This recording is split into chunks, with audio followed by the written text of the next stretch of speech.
हे भक्तजन, राधे राधे।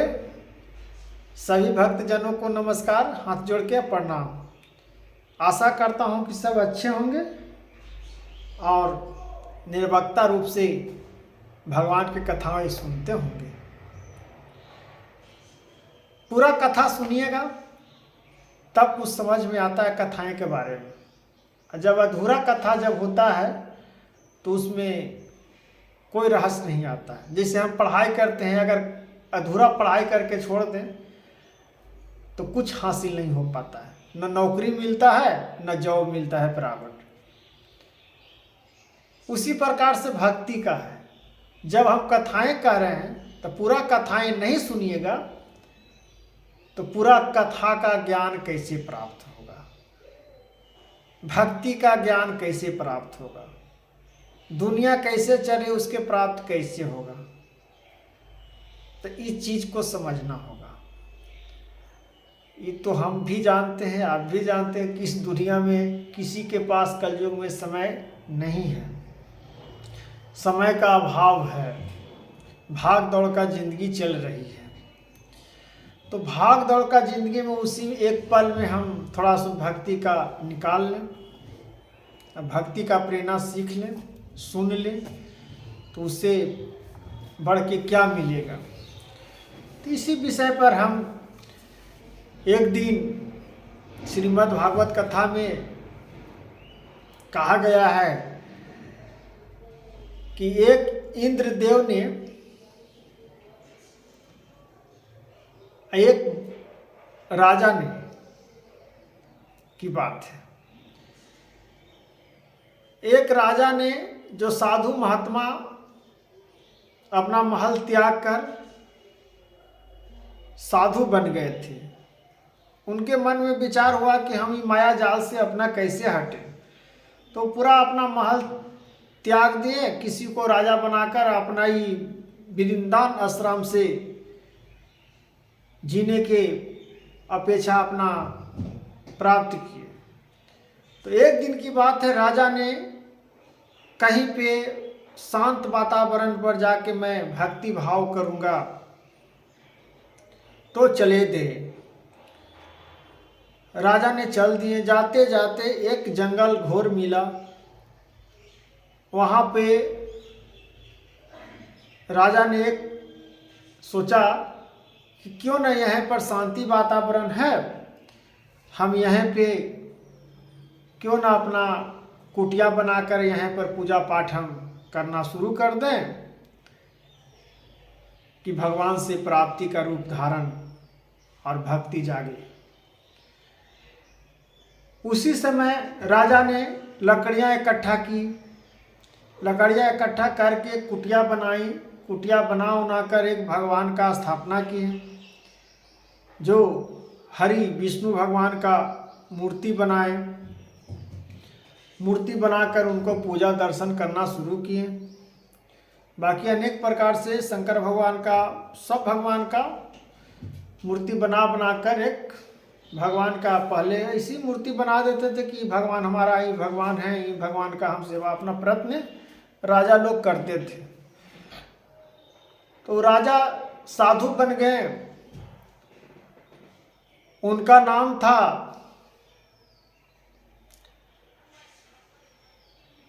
था उनका कमल श्रीषि नाम रखे। कमल श्रीषि नामक साधु वो अपना नाम चेंज किए, जो राजा से अपना चेंज करके नमक श्रीषि नाम रखे। राजा ने पूजा कर रहे थे। पूजा करते करते कुछ उनके पास और साधु संत थे, उस जंगल से पार करते थे। तो कुछ वहाँ पे देखे कि बहुत सुंदर सी वाणी कथाएं श्रीमद् भागवत कथा को करते थे, और वहाँ पर अपना फल फूल जो हो खाते पीते थे। वहाँ पर नदी का, जो यमुना नदी का धाराएं बहते रहते थे, स्वस्थ जल रहते थे, स्वस्थ धाराएं, उस नदी से स्नान करके पूजा पाठ करते थे। तब राजा के पास कुछ वहाँ पे जो अगल बगल के गाँवें थे वहाँ से भी लोग कथाएं सुनने के लिए आते थे, पूजा पाठ के लिए कुछ दान करते थे, उससे इकट्ठा कुछ पैसा हुआ तो कमल ऋषि ने महाराज उसी पैसा इकट्ठा से एक गौ खरीदे, गाय, कुटिया अच्छा बना लिए थे, गौ खरीदे, गाय खरीदे, गाय से अपना दूध देते थे, गाय दूध से अपना पेट भरते थे। एक दिन की बात हुआ, कमल ऋषि ने गौशाले से ले जा रहे थे कुछ दूर चराने के लिए, तो गौ माता ने वहाँ से चलने के लिए इड़िंग बिड़िंग करने लगे। तो कमल ऋषि ने एक छड़ी मार दिए गाय को, जो गाय को मारने से गाय को मृत्यु हो गया, गाय मर गए।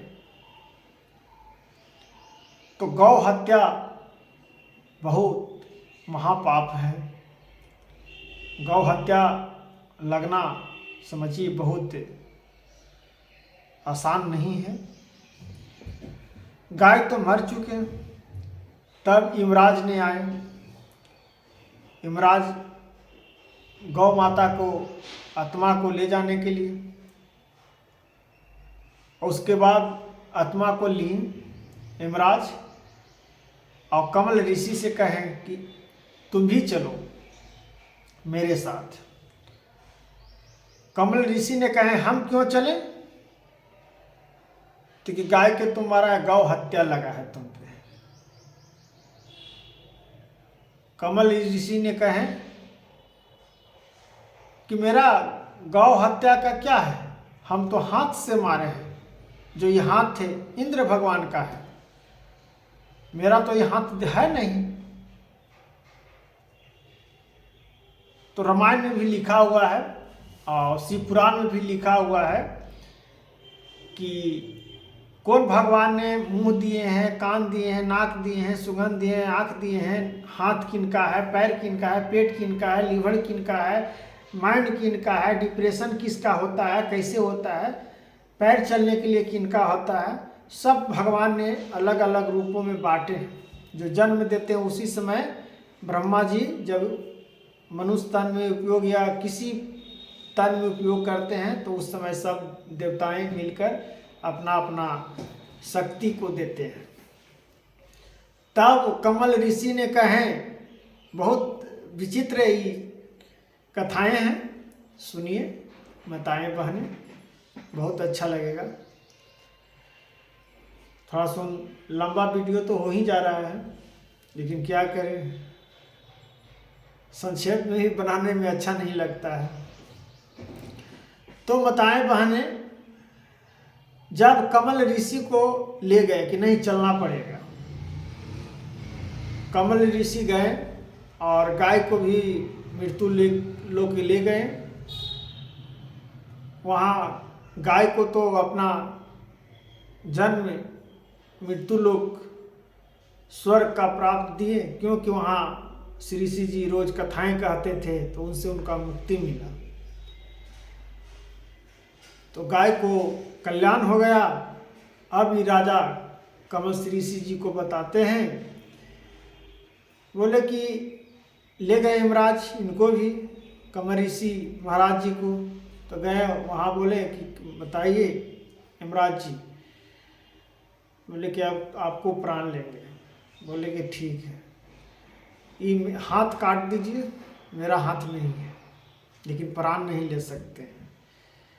तब यमराज ने बोले ये तो ठीक है, ये तो इंद्र भगवान के दिया हुआ है हाथ। बोले ठीक है, जाइए आप पहले इंद्र भगवान से मिलिए। कमल ऋषि ने बोले यमराज को कि इंद्र से पहले मिलिए, इंद्र जी को दंड दीजिए। ऐसा बात ठीक है। कमल ऋषि ने वहीं पर रुके और यमराज ने इंद्र भगवान के पास पहुंच गए। इंद्र भगवान के पास पहुंचे, बोले हे भगवान, आपका एक हाथ से गलती हो गया है, आप मृत्यु लोक चले गए। पूरा विवरण बताएं। यमराज ने, तब इंद्र भगवान ने कहे कि ठीक है, आप जाइए अपना लोक, हम जाते हैं जो कमल ऋषि है वहाँ पे, कमल ऋषि जी को भी भेज दीजिए वहीं पर। कमल ऋषि ने चला गए पहले अपना कुटिया में, और इंद्र भगवान एक साधु का भेष धारण किए और कमल ऋषि जी के कुटिया में गए। कमल ऋषि जी का कुटिया में गए तो प्रणाम किए, बोले क्या क्या विचित्र है, क्या सुगंधी है। इंद्र भगवान ने बोल रहे हैं, कितना विचित्र बनाए हैं, कैसे बनाए हैं। कमल ऋषि जी से पूछने लगे, उनका बड़ाई करना शुरू कर दिए कमल ऋषि जी को। कमल ऋषि जी ने कहे कि हे साधु महाराज, मैं स्वयं अपने हाथों से बनाया हूँ, एक एक लकड़िया चुन के बनाया हूँ पूरा कुटिया को, कितना सुंदर बनाया हूँ। इंद्र भगवान बोले, हाँ वाह, इतना सुंदर। कमल ऋषि खिल उठे। इसीलिए कहा जाता है कि कोई आपको बहुत प्रेरणा दे, बहुत आपको कहे कि अच्छा कर्म किया, बहुत यह हो, तो मत उछलिएगा, मत अंदर अंदर हिस्लित होइएगा, नहीं तो बहुत बुरा पड़ने वाला है। तो मन में बहुत हर्षित हो रहा था। इसीलिए देखें ना कि कोई आपको कहता है मुंह पर, तो आप हर्षित कितना होते हैं, खुश कितना होते हैं। खुश नहीं होना है, जो आप हैं जो हैं ठीक है, अगला बड़ाई कर रहा है करने दीजिए, हम बनाने वाला कौन है, हम क्यों खुश हो गए, सब भगवान है। उसी प्रकार से जब कमल ऋषि जी से कहे तो उनका मन में बहुत अंगुलुक सा फूट रहा था मन में कि बहुत हमको इस महाराज साधु ने बड़ाई कर रहे हैं, ऐसा बनाया है तब न। तब सारा चीज पूछ लिए, उनको आकर्षित कर दिए, पूरा मन को उत्साह कर दिए। तब जाके इंद्र भगवान ने अपना रूप लिया, बोले कि हाँ, ये हाथ ने बनाया है कुटिया को, लकड़िया चुन के, बहुत मेहनत करके। तो ये हाथ से गाय के मारे तो मेरा दंड है,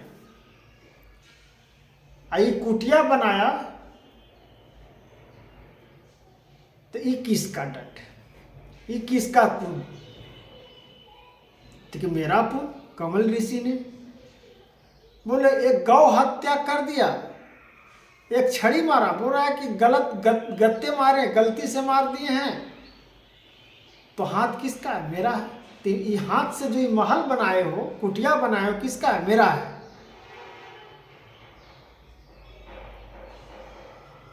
तो हम ले लेते हैं, अब तुम कहाँ जाओ, कहाँ करेगा, क्या समझो। इसी प्रकार से कहा गया है कि अभिमान नहीं करना चाहिए। तो कमल ऋषि ने पैर पर गिर गए इंद्र भगवान को कि हे प्रभु, हमसे बहुत भूल हो गई, तपस्या किए, बहुत किए, लेकिन इसका ज्ञान नहीं था। मैं अपना जीवन बचाने के लिए आप तक कूटनीति कर दी, माफ कर दीजिए इंद्र भगवान। हे इंद्रदेव, ये सारा शरीर आपका है, मेरा कुछ नहीं है। तब इंद्र भगवान ने खुश होकर यमराज को बुलाए, यमराज के कहें कि चलो माफ कर दो, गौ हत्या का पाप तो लगेगा ही, लेकिन इसको पराजय करने का तुमको एक रहस्य बताता हूँ कि गौ हत्या के पूरा साधु संत को अपना न्योतो महाजग का अज्ञात करो, हम बहुत बड़ा जग करो, उससे तुम्हारा गौ हत्या का पाप मुक्त होगा। तब जाके तुम कमल ऋषि के रूप में तुम्हारा पुण्य प्राप्त होगा। तब जाके कमल ऋषि ने इंद्र भगवान को प्रणाम और किए और यमराज जी को भी प्रणाम किए। इंद्र भगवान यमराज जी दोनों लौट गए अपने अपने धाम पे। और कमल ऋषि ने जिस आधार से भगवान इंद्र ने बताए वो अनुसार से करना अपना शुरू कर दिए और अहंकार को अपना मिटा दिए कि मेरा अंगुली, मेरा नोह, मेरा ये रोमे रोमे बाल मेरा नहीं है, सब है जो प्रभु का है। जो हम एक कलम उठा रहे हैं, चाहे कुछ भी उठा रहे हैं, चाहे कलम है, पेन है, कुछ भी है, हम स्वयं नहीं उठा रहे हैं, भगवान ने उठा रहे हैं। जिस प्रकार से ये अल्लाह देख रहे हैं, इसको बीपी इंस्ट्रूमेंट कहते हैं, इसको कानों में लगाया जाता है, धड़कने सुने जाते हैं, तो हम नहीं सुनते हैं, भगवान की अपेक्षा से इस कान में सुनाया जाता है, इसको स्थितो कहते हैं। तो हम डॉक्टर पप्पू कुमार हैं, माताएं बहनें, और आपको हम बता रहे हैं कि इस अल्लाह से जो कान में हम लोग इस तरह से लगाते हैं और धड़कने ही सुनते हैं, तो ये धड़कन जो है हम नहीं सुन रहे हैं, ये धड़कन भगवान ने सुनवा रहे हैं। तो इस प्रकार से हम समझते हैं कि इतना से आप लोग भक्तजन समझ गए होंगे, कथाओं को महात्मा का परिभाषा भी समझ गए होंगे कि मनुष्य को कैसे करना चाहिए, किस प्रकार से आधारित से रहने का अपेक्षा होना चाहिए।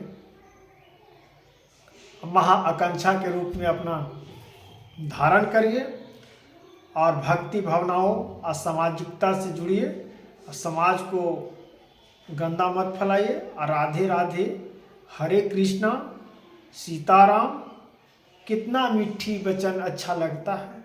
अच्छा एक चीज़ बताइए भक्तजन,